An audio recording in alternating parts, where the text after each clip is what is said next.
कल कब्जा किया जा रहा था रायपुर सादात में जमीन पर, आप लोग वहाँ पहुंचे, क्या पूरा मामला? एक जमीन है रायपुर नगीना देहात थाने में, 212 नंबर है।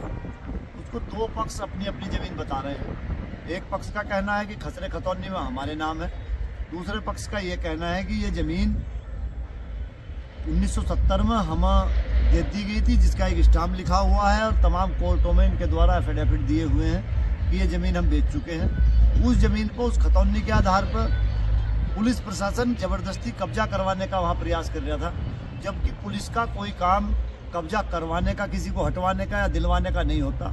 वहाँ जो क्षेत्राधिकारी नगीना, उनकी भूमिका इस पूरे प्रकरण में संदिग्ध है और वो इस तरह से व्यवहार लोगों के साथ वहाँ कर रहे हैं। अगर कहीं कोई विवाद होता है तो एक दरोगा भी जाकर वहाँ रुकवा देता है। कल हमें भी जाना पड़ा, हमारे साथ सैकड़ों लोग भी थे और हमें वहाँ बैठना भी पड़ा धरने पे, तब जाकर वो निर्माण कार्य रुका, काम बंद हुआ।